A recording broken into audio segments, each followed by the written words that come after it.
So, అప్పుడు ఆ అబ్బాయి పెళ్లి చేసిన ఆ అమ్మాయి కాపురం చేయకపోతే పెళ్లి చేసిన వాళ్ళకి కాకుండా ఎవరిని తిడతారు అంకుల్? వాళ్ళనే కదా అడుగుతాము. ఎవరైతే మధ్యలో ఉండి పెళ్లి చేస్తారో వాళ్ళనే కదా మీరు పెళ్లి చేసిన అమ్మాయి ఇట్లుంది అని వాళ్ళనే అడుగుతాము. వాళ్ళనే తిడతాము. మేమన్నా తిట్టి ఊరుకున్నాము. వేరే వాళ్ళైతే తలలు నరికేసుంటారు వాళ్ళని. సో, మేము మంచోళ్ళం కాబట్టి తిట్లతో గమ్మునున్నాము.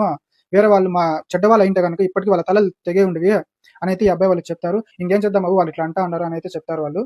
ఆ తర్వాత 4 రోజుల తర్వాత కౌన్సెలింగ్‌కెళ్ళిన తర్వాత ఈ అమ్మాయి మళ్ళీ మాటలు మార్చేస్తుంది.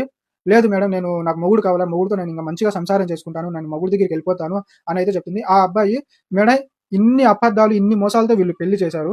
సో, పెళ్లి చేసిన తర్వాతన్నా ఈ అమ్మాయైనా మంచిగా ఉందా అంటే ఒక్కరోజు కూడా మంచిగా కాపురం చేసిందే లేదు. నా తల్లిని మానసికంగా, శారీరకంగా హింసించింది. నాతో శారీరకంగా కలవకుండా నన్ను మానసికంగా, శారీరకంగా నన్ను హింసించింది. అండ్ తర్వాత మొన్న స్టేషన్‌కొచ్చినప్పుడు ఎన్నో అబద్ధాలు చెప్పి నన్ను జైల్‌లో పెట్టించాలి. ఏదేదో ఇట్లా చెప్పింది ఈ అమ్మాయి. సో, ఇటువంటి అమ్మాయితో ఏ అబ్బాయి సరిగ్గా కాపురం చేయగలడు జీవితాంతము? మీరే ఊహించండి మేడం ఈ అమ్మాయి క్యారెక్టర్ ఎట్లాంటిదో అనైతే ఈ అబ్బాయి వాళ్ళు చెప్పడం జరుగుతుంది.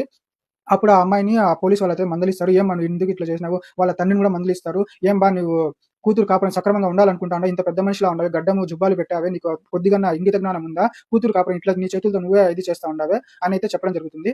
అవన్నీ విన్నాక ఆ అబ్బాయి అయితే లాస్ట్‌కి మేడం నాతో మంచిగా కాపురం చేసి, నా తల్లిదండ్రుల్ని మంచిగా చూసుకొని, నా కుటుంబ బాధ్యతలన్నింటిని మంచిగా నెరవేరుస్తాను అంటేనే ఆ అమ్మాయిని పంపించండి మేడం. లేకపోతే నాకు ఈ అమ్మాయి వద్దు అనైతే ఆ అబ్బాయి చెప్తాడు. ఆ అమ్మాయి ఆ సమయంలో లేదు మేడం నేను మంచిగా కాపురం చేసుకుంటాను అది ఇది అనైతే చెప్తుంది. సరే మేడం పంపించండి అనైతే ఈ అబ్బాయి వాళ్ళు చెప్తారు.